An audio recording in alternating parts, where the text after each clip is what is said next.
Okay. तो आज का ये टॉपिक है पादप प्रजनन में, जो टॉपिक है पादप पुनर्स्थापन पहले आ चुका है। पादप पुनर्स्थापन क्या है? किसी पादप या किसी पादप किस्म को उसके मूल स्थान से हटाकर दूसरे स्थान पर उगाना, ये कहलाता है पादप पुनर्स्थापन। अंग्रेजी इसकी है प्लांट इंट्रोडक्शन।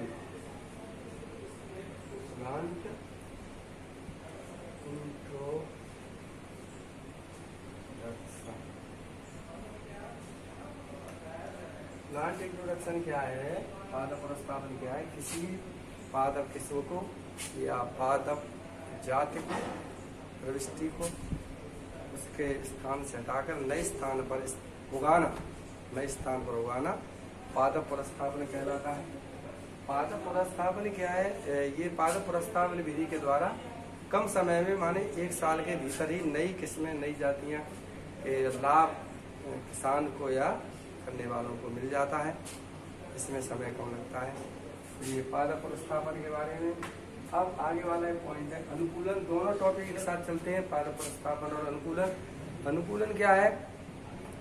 पादप पुनर्स्थापन द्वारा जब किसी जाति को, पादप पुनर्स्थापन द्वारा जब किसी पादप जाति को नवीन आवास में स्थापित करते हैं तो वह पादप जाति उस नवीन वातावरण में अभ्यस्त हो जाना, नवीन वातावरण में अभ्यस्त हो जाना और अपने आप को उस नए आवास में अनुकूल बना लेना ही अनुकूलन कहलाता है। दोनों ये शॉर्ट नोट आते हैं, क्वेश्चन भी आते हैं, 2-2 नंबर के आते हैं, 1 नंबर का आता है। तो अनुकूलन क्या है? पुनः रिपीट करूं कि जो पादप पुनर्स्थापन द्वारा कोई नई जाति को स्थापित किया गया है वह उस नए वातावरण में अभ्यस्त हो और अपने को वह उसके नए वातावरण के अनुसार उसके अनुकूल बना ले, उसे कहते हैं अनुकूलन। इसके बाद ये पादप पुनर्स्थापन के प्रकार 2 प्रकार का होता है। एक तो होता है प्राथमिक पादप पुनर्स्थापन और दूसरा है द्वितीय। प्राथमिक पुनर्स्थापन क्या है? जब पादप पुनर्स्थापन को उस जाति से एक बिना चयन के करते हैं तो यह पादप पुनर्स्थापन की प्राथमिक प्रकार होती है, बिना चयन के उसको कर देते हैं। और दूसरी विधि क्या है? जब चयन के बाद उसको करते हैं, जब चयन करते हैं उसका प्राथमिक चयन, पहले क्या उसको सीधा प्राथमिक को कर देते हैं, उसको विमोचित करते हैं नई किस्म के आधार पर। और दूसरा क्या है? तो उसको किसी जाति को उस स्थानीय जाति के साथ संकरण कराने के बाद फिर उत्पन्न करते हैं, तो वो दूसरे प्रकार का पादप पुनर्स्थापन कहलाता है। आगे वाला पॉइंट है पादप पुनर्स्थापन की प्रक्रिया। पादप पुनर्स्थापन की विधि क्या है, विधियां क्या है? इसके लिए ये टॉपिक है। पहला पॉइंट है अर्जन। अर्जन माने इसको कहते हैं प्राप्त करना। प्राप्त करना कहाँ से प्राप्त करते हैं? NBPGR पहले आ चुका है, NBPGR राष्ट्रीय पादप ब्यूरो संस्था, जो जहाँ पर ये मिलते हैं सभी पॉइंट, यहाँ पर ये पाई जाती है। राष्ट्रीय पादप आनुवंशिक संसाधन ब्यूरो, राष्ट्रीय पादप आनुवंशिक संसाधन ब्यूरो अंग्रेजी में कहते हैं NBPGR। यहाँ से यह प्राप्त करते हैं। अर्जन माने पहले प्राप्त किया जाए। प्राप्त करने के बाद पहला पॉइंट है। दूसरा पॉइंट है संगरोध। संगरोध जैसा आजकल ये अभी जो कोरोना की वजह से क्वारंटाइन शब्द का प्रयोग हो रहा है, तो ये संगरोध का अंग्रेजी में कहते हैं क्वारंटाइन। क्वारंटाइन क्या है? बाहर से आए हुए बीज, अनाज या पौधे का भाग या किस्म जो आयत किया जाता है वह किसी प्रकार के खरपतवार या रोग से मुक्त होने का सुनिश्चित करना ही क्वारंटाइन है। पुनः रिपीट करूं, बाहर से जो आयातित खाद्य सामग्री होती है, बीज होते हैं और पौधे के भाग होते हैं, उन पौधों को खरपतवार और रोग से मुक्त करना मुक्त करने का सुनिश्चित करना ही क्वारंटाइन कहलाता है। तो क्वारंटाइन करते पहले प्राप्त करते फिर क्वारंटाइन करते हैं। आगे वाला पॉइंट है सूचीबद्धन। तो इसकी एक इंडेक्स बनाते हैं, किस्म के आधार पर, जाति के आधार पर, वंश के आधार पर एक सूची करते हैं, इंडेक्स बनाते हैं, जिससे आगे के लिए जानकारी रहती है। इसके बाद उसका सूचीबद्धन के बाद आगे वाला पॉइंट है मूल्यांकन करते हैं। और मूल्यांकन उसके द्वारा देखते हैं कि उसके अपने जो आपका उद्देश्य है, आपके जिस उद्देश्य को देखकर सूचिया तो मूल्यांकन करते हैं कि वह हमारे उस लाभ को पूरा करता है कि नहीं करता। मूल्यांकन के बाद है गुणन। गुणन माने संख्या में वृद्धि करते हैं।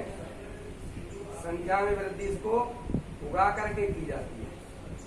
फसल को उगा करके, बो करके फसल में कम मात्रा से अधिक मात्रा को प्राप्त किया जाता है, इसको गुणन कहते हैं। गुणन के बाद आगे वाला पॉइंट, जो संख्या में वृद्धि हो जाती है तो फिर ये किसानों को फिर ये वितरण करते हैं। किसानों को वितरण करते हैं, जिससे अधिक पैदावार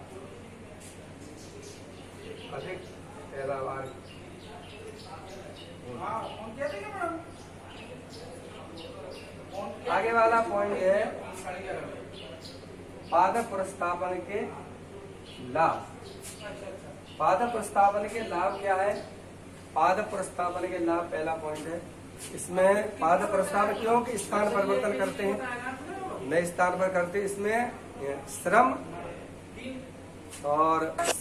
और प्रस्थापन के लाभ में जो पहला पॉइंट है कि इसमें नई किस्में कम समय में प्राप्त हो जाती हैं, अर्थात इसमें समय, श्रम और धन की बचत हो जाती है, क्योंकि कम समय में ही पादप प्रस्थापित हो जाती है।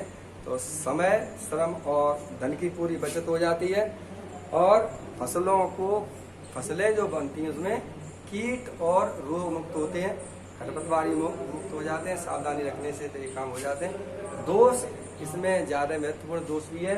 दोष में क्या है कि इसमें अगर ये स्थान परिवर्तन करते हैं तो एक स्थान से दूसरे स्थान पर कुछ साथ साथ खरपतवार भी चले जाते हैं। जैसे गेहूं सा एक खरपतवार होता है गेहूं सा, और ये अन्य चले जाते हैं इसमें। और कभी कभी ये जल में वातावरण के अनुसार एक जलकुंभी भी पहुंच जाती है। और तीसरा पॉइंट है पारिस्थितिक संतुलन के लिए ये यूकेलिप्टस पहुंच जाता है। जो यूकेलिप्टस से जो लगता तो अच्छा है, लेकिन ये वातावरण अर्थात जल को अवशोषण अधिक करता है, जिससे जल का संतुलन बिगाड़ देता है। तो संतुलन बिगाड़ता है। कुछ खरपतवार आते हैं, कुछ विनाशकारी जातियां आ जाती हैं, जलकुंभी इत्यादि। और कुछ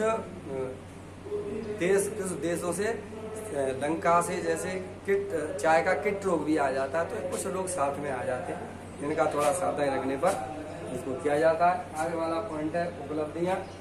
पादप प्रस्थापन द्वारा उपलब्धियों में 2 पॉइंट होते हैं। एक तो होती है नई फसलें और दूसरा होता है नई किस्में।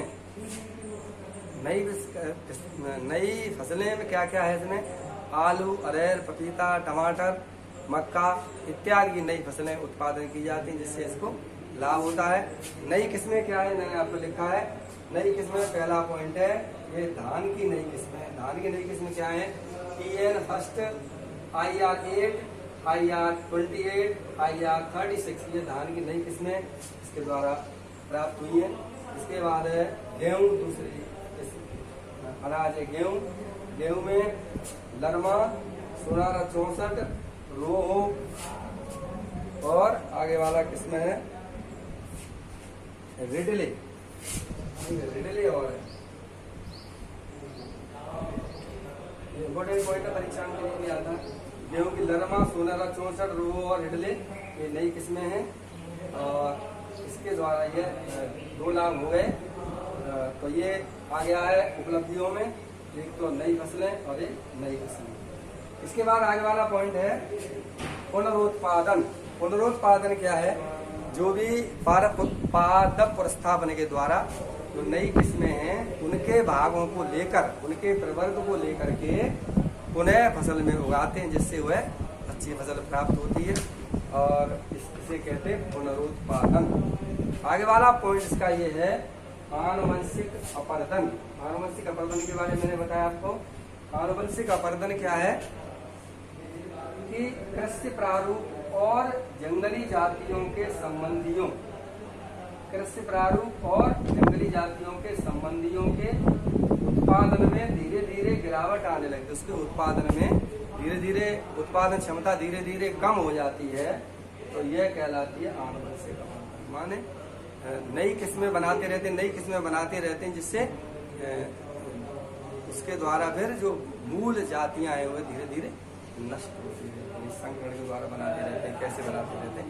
इसमें पादप प्रतिस्थापन के द्वारा ही ये सिस्टम है। तो कृषि प्रारूप और जंगली जातियों के संबंधियों के उत्पादन में धीरे धीरे कमी आती है, गिरावट आती है, यह कहलाता है आनुवंशिक अपर्दन। इसके कारण क्या है? कारण, इसका पहला कारण है देसी जातियों के स्थान पर इसमें होते हैं। देसी जातियों के स्थान पर क्यों? उत्पादन क्षमता अधिक चाहिए, इसलिए देसी जातियों के स्थान पर नई किस्मों को बोते हैं, तो पहले वाली जातियां धीरे धीरे समाप्त हो जाती हैं। दूसरा, जनसंख्या के दबाव के कारण ये नई किस्में बोनी पड़ती हैं, और जनसंख्या के दबाव के कारण ये धीरे धीरे इनकी नई जो जातियां बनती रहती हैं और पुरानी किस्में सफल हो जाती हैं। आर्थिक विकास के लिए और उद्योग धंधे और चलते हैं, जिससे विभिन्न प्रकार के नई किस्में बढ़ती हैं और पुरानी वाली समाप्त होती रहती हैं। विकास के साथ सड़कें निर्माण, विकास, कॉलोनियां नहीं बनती, इससे जमीन कम होती रहती है, और ये आनुवंशिक अपर्दन का ये कारण मुख्य रूप से हो जाता है।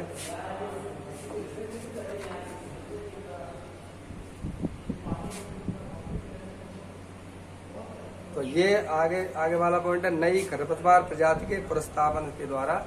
इसमें क्या है? फसलों जंगली संबंधियों का पूर्ण रूप से विलोप हो जाता है। जहाँ से जंगली जातियों से प्राप्त नई किस्म करते हैं, तो ये नई किस्में बोते रहते हैं, तो मूल जाति धीरे धीरे समाप्त होती रहती है। इस प्रकार से यह आगे वाला पॉइंट, आनुवंशिक अपर्दन वाला पॉइंट पूरा हुआ। आगे आजा हो गया, हेलो आजा। तो ये आनुवंशिक अपर्दन के आधार पर ये पूरा टॉपिक होता है। आगे वाला पॉइंट रहेगा उद्योगों के